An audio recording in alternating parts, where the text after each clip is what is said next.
Lalu timbul pertanyaan, kenapa di dalam surat Al-Maidah ayat 6 Allah nyuruh wudu, anggota yang kudu diusap atau dibasuh ini 4, wajah, tangan, pala, kaki.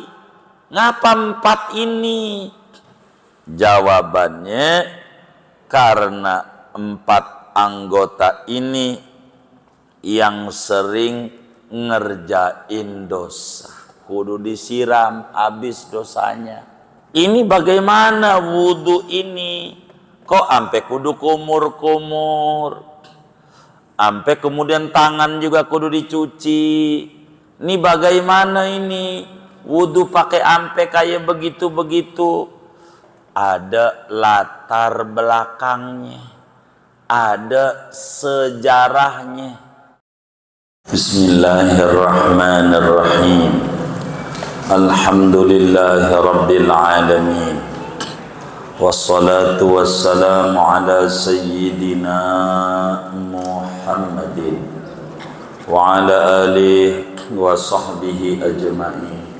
Allahumma inna nastahdika li arsyadi amrina wa zidna ilman yanfa'una. Qala al-imam al-muallif rahimahullah wa nafa'ana bihi wa bi barakati ulumi wa ghafara lahu wa limasyayikhihi wa limasyayikhina amin. Halaman terjemah 145. Baris berapa? 4 baris dari bawah. 145. Faslun fil wudu'i, adapun ini yaitu satu fasal pada menerangkan tentang hukum-hukum wudu. Wa huwal musamma bil mutahhirir rafi'i.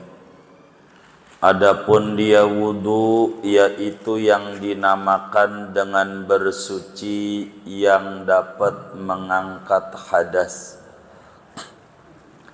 Wal mu'tamadu annahu ma'qulul makna. Adapun kaul mu'tamad yaitu bahwa wudu itu dimengerti akal maksudnya. Kenapa wudu itu begini, begini, begini?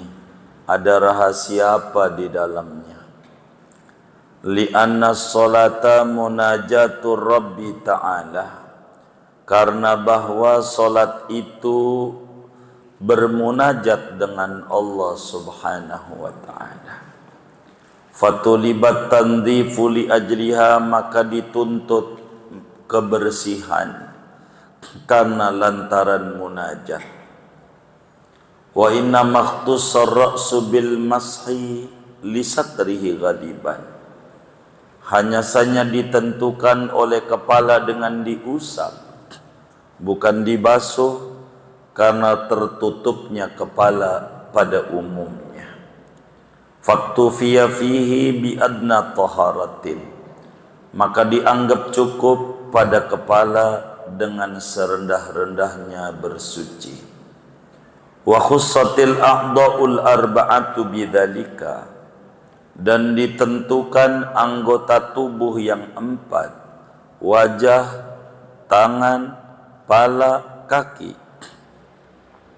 Bidzalika, dengan demikian itu wudu diusap dan dibasuh. Li'annaha mahallu iktisabil khataya, karena bahwasanya anggota tubuh yang 4 ini yaitu tempat mengerjakan dosa. Au li'anna adama masya ila syajarati birijlaihi, atau karena bahwa Nabi Adam itu berjalan menuju pohon itu dengan 2 kakinya. Wa tanawala minha biyadaihi, dan mengambil Adam dari pohon itu dengan 2 tangannya. Wa akala minha bifamihi, dan memakan Adam dari pohon itu dengan mulutnya. wa massa ra'suhu wa raqaha, dan menyentuh oleh kepala Adam akan daun-daunan daripada pohon tersebut. Wallahu a'lam bishawab. Segini dah, kita bedah dulu. Bapak, Ibu, saudara-saudara sekalian, malam hari ini kita akan membahas tentang wudu. Kalau berbicara wudu, maka banyak pembahasannya. Yang pertama, apa sih wudu itu menurut bahasa dan menurut istilah? Jadi, ma ta'riful wudu? Apa definisi wudu? Baik secara etimologi maupun terminologi agama. Kedua, kapan mulai disyariatkannya wudu? Kapan mula-mula diajarkan wudu? Yang ketiga, apa hukum-hukum wudu? Yang keempat, faktor apa yang mendorong kudu wudu?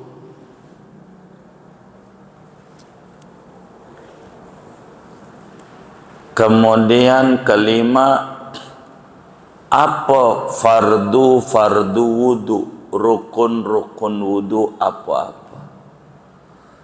Yang keenam, apa sunnah wudu, baik sunnah sebelum wudu maupun sunnah ketika wudu maupun sunnah sesudah wudu apa-apa. Berikutnya, apa makruh wudu. Berikutnya, apa batal wudu. Dan terakhir, apa yang diharamkan oleh agama kalau enggak punya wudu. Inilah yang akan dibahas ke depan. Begitu. Mungkin habis lebaran. Ya kalau pengen semuanya tuntas. Atau mungkin sampai tahun depan ini kan berlembar-lembar ini. Masih ngomongin wudu. Inilah gambaran wudu. Yang pertama, definisi wudu. Wudu itu, saudara, secara bahasa mustaq daripada wado'ah, bimaknal husni wan nadarah. Wudu itu artinya cemerlang, bercahaya. Jadi orang yang berwudu itu, biar kata hitam, wajahnya ada air mukanya, ada cahayanya. Biar kata hitam. Biar kata putih, kalau enggak pernah kena wudu, enggak menarik. Lihat beberapa orang Chinese, pakai celana pendek, gitu, putih. Biasa aja begitu. Kenapa kita pandang biasa? Enggak kena air wudu. Enggak kena air wudu. Beda orang enggak kena air wudu tuh. Sama muslim. Andai dia enggak wudu, enggak ada menariknya. Jadi nampak hidupnya galau, stres, susah. Enggak ada bahagianya meski banyak duit.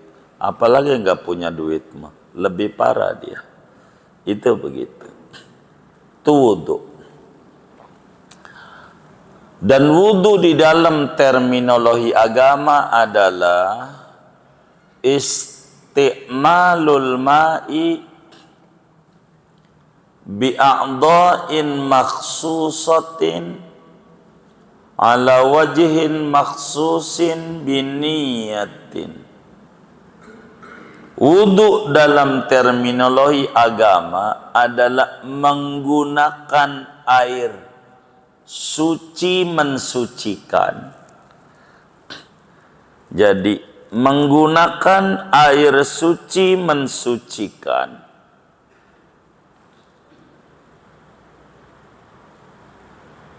Digunakannya pada anggota tubuh yang ditentukan. Enggak semua anggota tubuh. Dengan cara yang ditentukan. Diatur. Disertai niat. Ada niatnya. Itulah wudu. Anggotanya ada 4 yang pokok. Wajah, tangan, pala, kaki. Pokok. Itu wudu. Kapan mula-mula wudu itu disyariatkan? Ini bulannya, bulan Rajab. Wudu itu saudara mulai disyariatkan pada malam Senin tanggal 27 bulan Rajab setahun sebelum hijrah ke Madinah. Nabinya, yakni saat peristiwa Isra Mi'raj. Jadi Isra Mi'raj itu di samping dapat perintah solat, perangkat solatnya wudu, diantaranya diajarin kudu wudu. Wudu itu mula-mula disyariatkan wudu.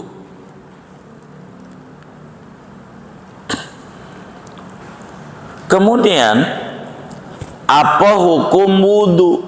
Ada 4. Wudu itu hukumnya ada 4 hukum.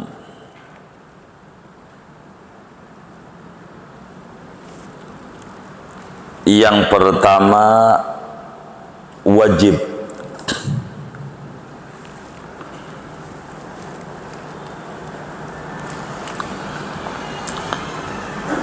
Kapan tuh wajib? Semacam mau sholat berhadas,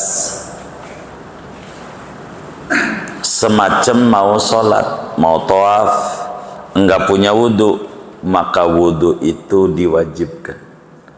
Jadi diwajibkan hadas ma'al qiyam ila nahwis sholat, berhadas disertai mau sholat seumpamanya. Itu wudu wajib. Kalau enggak wudu dosa. Itu satu. Kedua, wudu itu hukumnya sunnat. Sunnat. Kapan wudu itu sunat? Banyak unsurnya. Banyak. Kita habis marah-marah, jangan langsung sholat, wudu dulu. Sunat. Kita habis ngomongin orang, jangan marah-marah, jangan langsung sholat, wudu dulu. Sunat wudu habis gibah. Gitu. Mana lagi contoh wudu sunat? Tajdid wudu. Tajdid wudu. Apa itu tajdid wudu? Memperbaharui wudu. Bagaimana itu memperbaharui wudu tuh? Habis wudu, udah dipakai sholat, belum batal, datang waktu sholat. Sunat wudu dulu, wudu lagi. Contoh-contoh, Bapak tadi wudu buat sholat maghrib. Ini udah sholat maghrib belum nih? Udah, alhamdulillah. Alhamdulillah. Udah wudu tuh kita. Sekarang ini belum batal wudu kita. Sampai datang Isya belum batal juga. Tuh mau sholat Isya tuh disunatkan wudu lagi. Namanya disebut tajdid wudu. Tajdid wudu.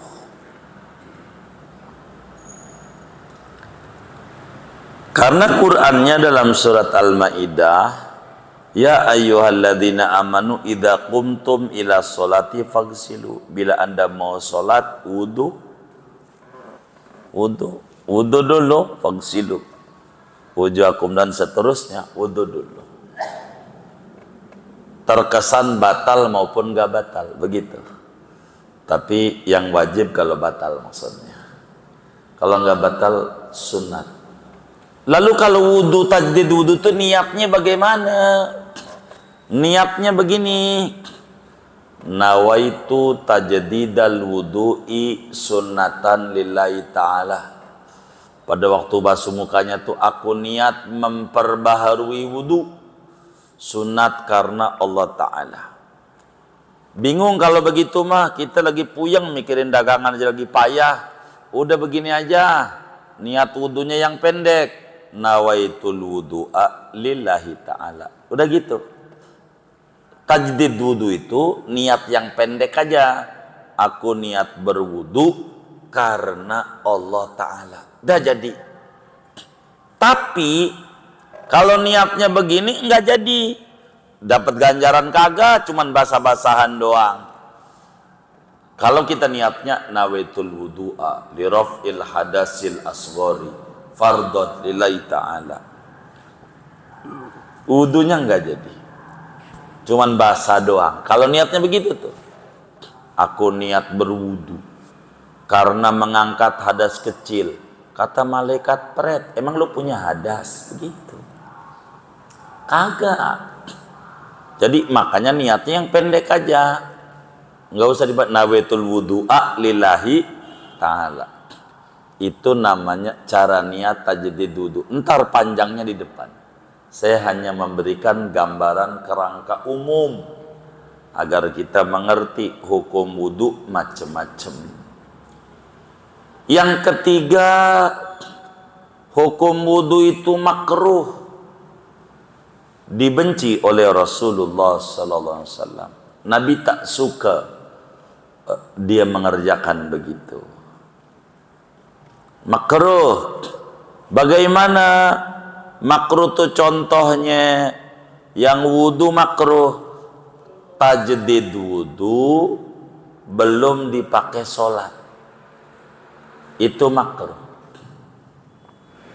Memperbaharui wudu belum dipakai sholat. Kita habis wudu, baru juga selesai kaki, wudu lagi.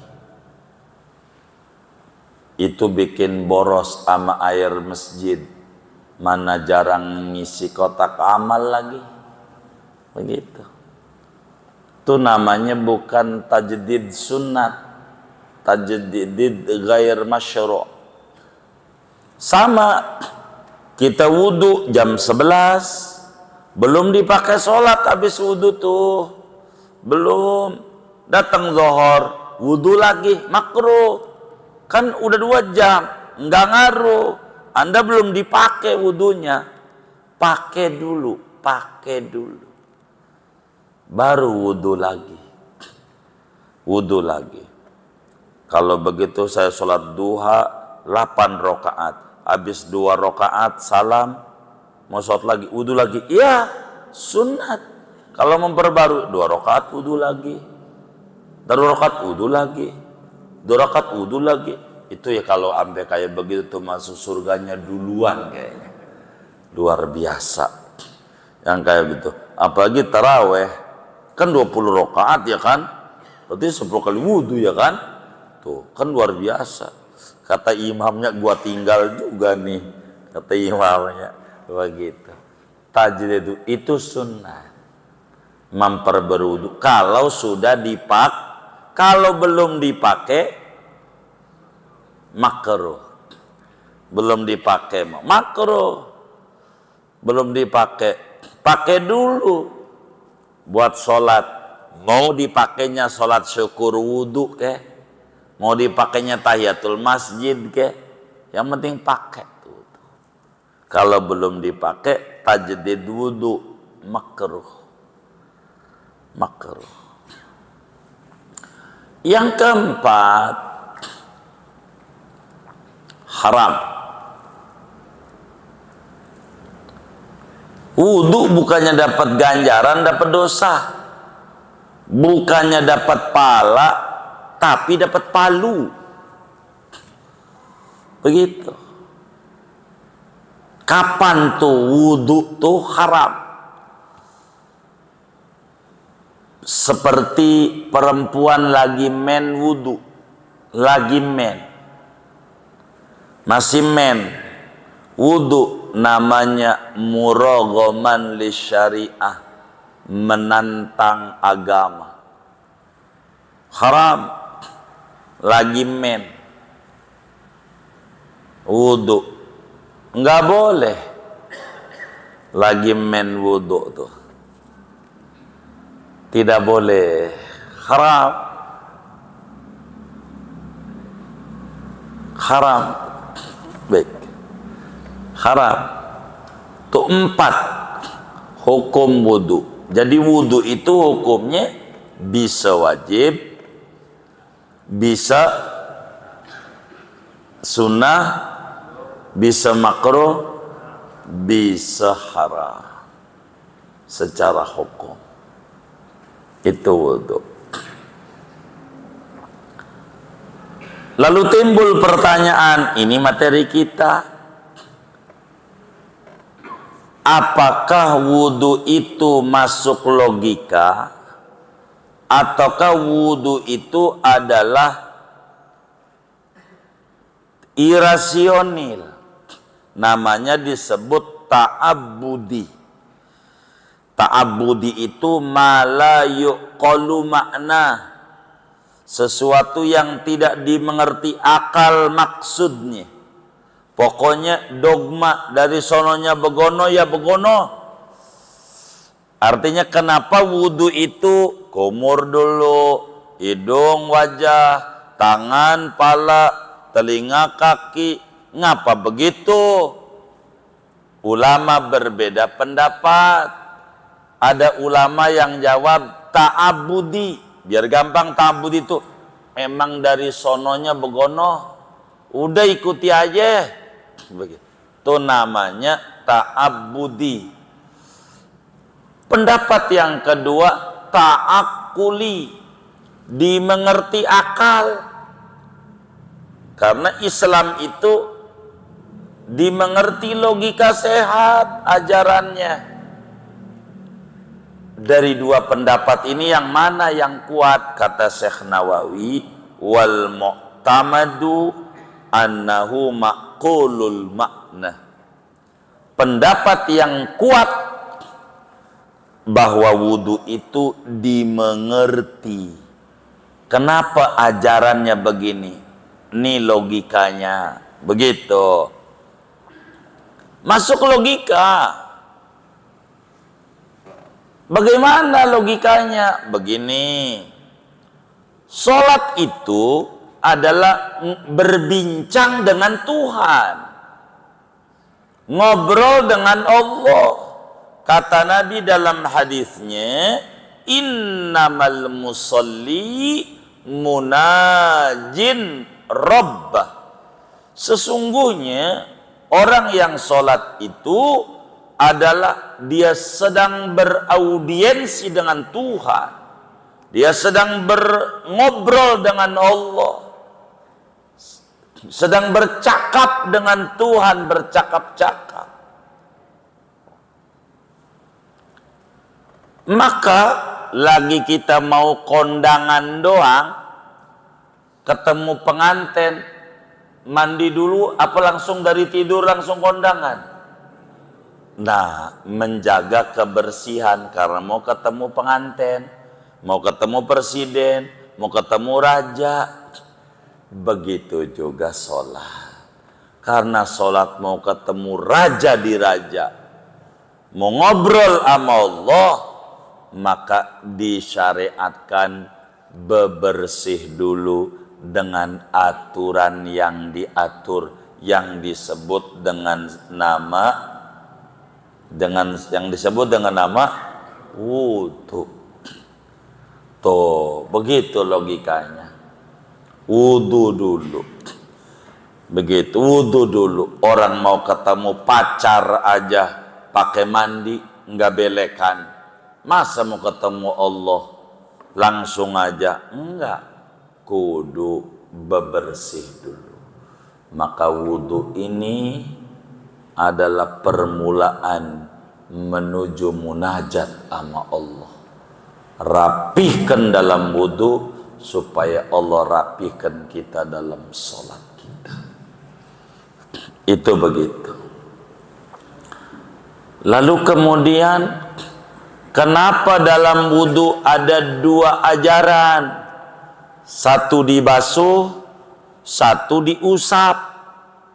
Dibasuh, diusap. Wajah dibasuh, tangan dibasuh, kaki dibasuh, sedangkan kepala diusap. Apa bedanya dibasuh dengan diusap? Kalau dibasuh airnya ngalir, kalau diusap itu airnya nggak ngalir. Ini contoh biar gampang. Ini air dari kolam, anggap aja ini kolam. Tuh saya masukin di tangan, ambil aja satu telunjuk. Tuh saya masukin, saya gini-giniin dulu, masih basah, usapin, jadi namanya ngusap. Airnya enggak syarat ngalir, mengusap. Kalau membasuh tuh menyiram, mencuci, begitu, mencuci, begitu. Itu begitu. Jadi kalau membasuh airnya kudu ngalir, kalau mengusap airnya tidak syarat ngalir. Timbul pertanyaan, ngapa pala mau diusap, kagak dibasuh?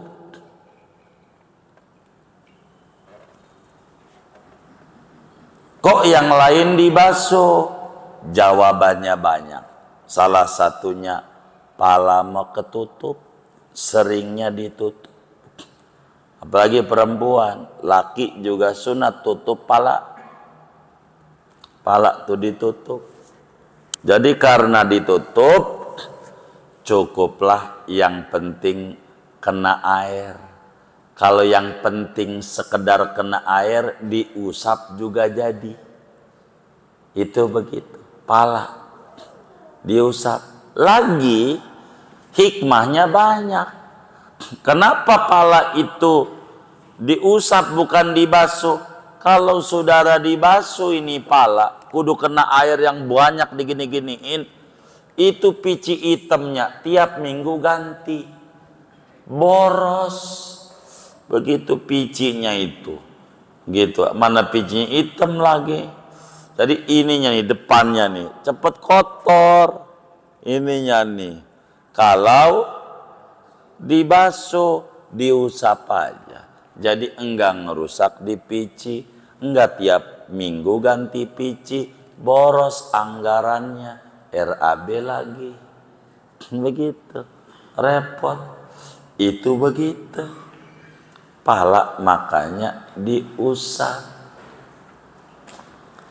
Lalu timbul pertanyaan, kenapa di dalam surat Al-Maidah ayat 6 Allah nyuruh wudu, anggota yang kudu diusap atau dibasuh ini 4, wajah, tangan, pala, kaki. Ngapa 4 ini? Enggak yang lain-lain? Perut, dada, begitu tuh, leher kayak begitu tuh, punggung. Kenapa ini? Jawabannya karena 4 anggota ini yang sering ngerjain dosa. Lewat 4 ini yang sering lewat muka mata tuh, naik motor mau ngaji, mana depannya ada cewek lagi pakai baju adiknya, kelihatan tuh CD-nya, jadi belakang ayah, begitu belakang, bang nggak ngebut, nggak usah, begitu tuh, ini mata tuh begitu tuh, mana pantatnya kelihatan burik lagi, begitu. Ini namanya dosa mata. Begitu orang ngambil barang orang pakai tangan. Orang mau nipu, tanda tangan korupsi, tanda tangan pakai, iya pak namanya tanda tangan. Pakai tangan. Ini tangan sering berbuat dosa, kudu disiram habis dosanya. Kenapa kaki?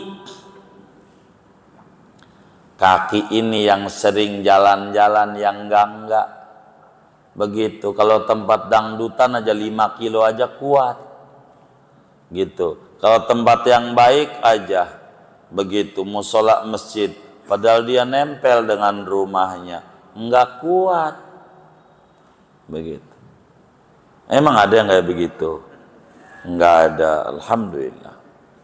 Ini kaki sering begitu tuh.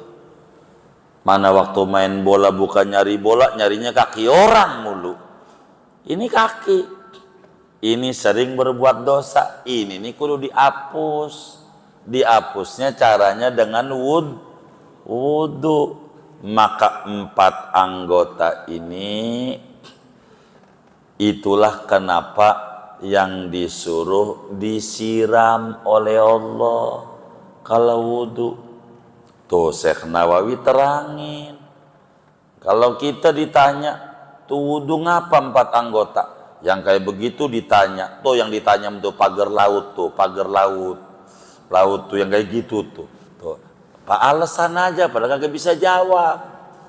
Kita itu diajarin jawabannya. Ini bagaimana wudu ini? Kok ampe kudu kumur-kumur? Ampe kemudian tangan juga kudu dicuci. Ini bagaimana ini? Wudu pakai ampe kayak begitu-begitu. Ada latar belakangnya. Ada sejarahnya. Ada tarikhnya. Begitu. Ada historinya. Dulu engkong kita namanya Kong Adam. Nih, engkong kita tuh. Begitu. Maka kita ini disebut Bani Adam. Anak cucu Nabi Adam. Nabi Adam itu waktu mau ngambil buah yang dilarang, itu jalannya pakai kaki, jalannya pakai, metik buahnya pakai tangan. Maka tangan ini kudu dicuci, ngendusnya juga pakai, nyium-nyiumnya, iya, hidung juga pakai digituin. Makannya pakai, ya mulutnya kudu dicuci, begitu. Ngelihatnya pakai mata, pakai wajah, begitu. Ngambil datu tangan, tuh ngapa pala nyundul daunnya, kena palanya Adam nyundul, karena nyundul dikit doang, maka yang diusap juga dikit. Begitu. Tuh sejarah awalnya. Tapi ini nggak boleh jadi landasan. Nanti kita kena warisan. Lah yang berbuat dosa siapa, yang kita siapa? Ini histori namanya, sejarah awal. Cara bersihinnya begitu. Pas habis makan, itu yang namanya Siti Hawa makan tobat. Waduh, Ini nggak boleh, wala taqrabati syajarah. Itu habis makan buah itu dadanya muncul. Pokoknya perempuan mau dadanya muncul payudaranya. Itu mau udah pasti. Begitu. Nah Adam tuh nyangkut bijinya jadi jakun. Yang ada jakunnya nih laki. Ada begininya nih. Emang dulunya nyangkut. Begitu sejarahnya. Tapi kita nggak mesti lihat sejarah, pokoknya mah begitu aja. Makanya kalau kajian sejarah kita sering berdebat sama orang-orang yang punya pemikiran berbeda. Ditanya apakah Indonesia ini dijajah sama Belanda? Ulama-ulama sejarah menjawab tidak. Begitu. Itu ulama sejarah. Apakah Indonesia dijajah Belanda?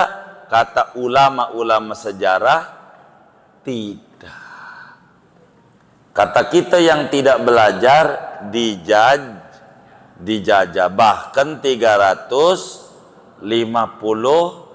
tahun. Kata ulama tidak. Yang dijajah sama Belanda itu bukan Indonesia, kerajaan-kerajaan. Indonesia itu baru muncul nama Indonesia sesudah merdeka.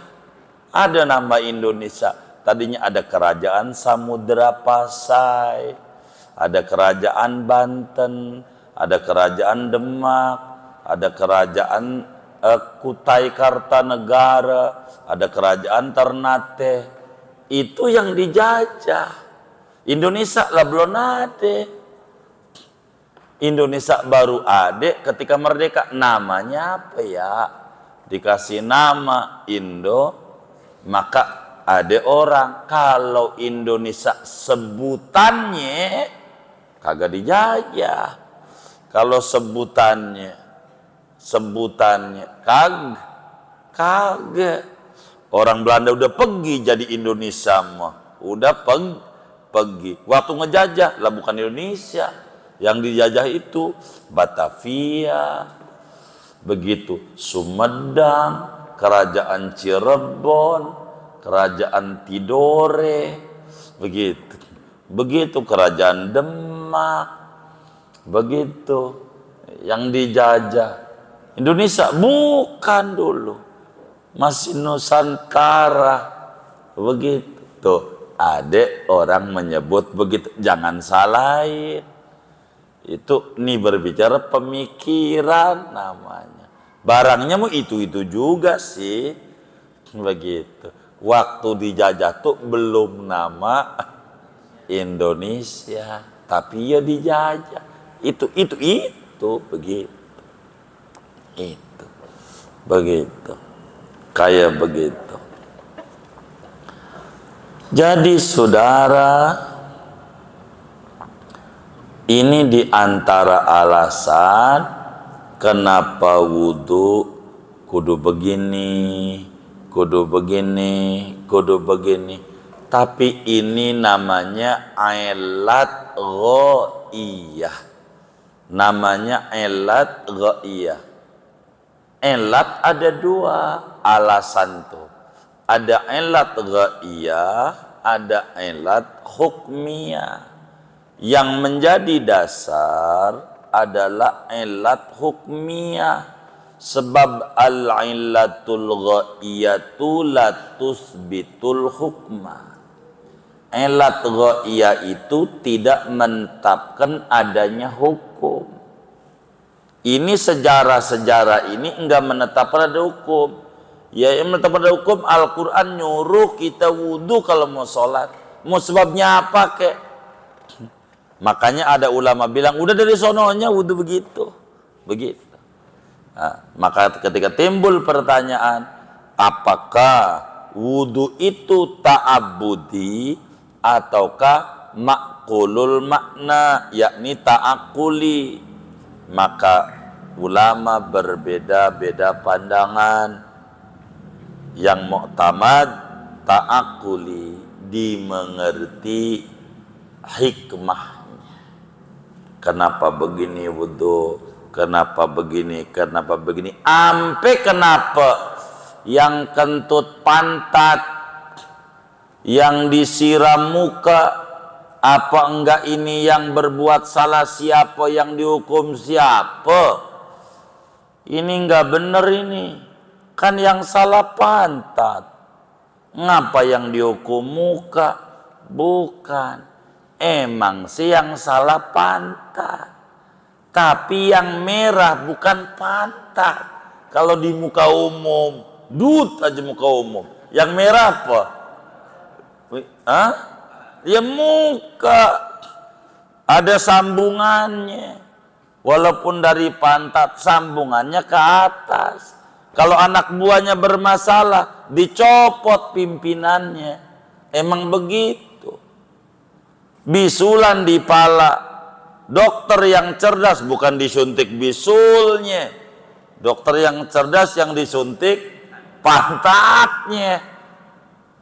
Pasien yang bodoh, ini dokter geblek, gua udah bayar 200.000, masa bisul di pala yang disuntik pantat? Miring nih dokter, miring. Lu yang miring. Emang udah begitu dalam wudu, yang kentut pantat emang yang diwasu muka, itu udah bener begitu. Jangan disalahin, agama salah mulu. Lu paling bener, lu cari hikmahnya. Lu kentut aja di muka umum, mana ada pantat malu. Begitu. Yang malu muka yang merah, itu kudu disiram muka, walaupun yang kentut pantat ada sambungannya. Itu begitu namanya ta'akuli, dimengerti akal tentang hikmah daripada syariat ajarannya. Segitu tuh materi yang kita baca tadi. Jadi segini aja ngadinya. Wallahu a'lam. Ada yang ditanya mungkin dari materi ini atau di luarnya, sebelum doa dipersilahkan.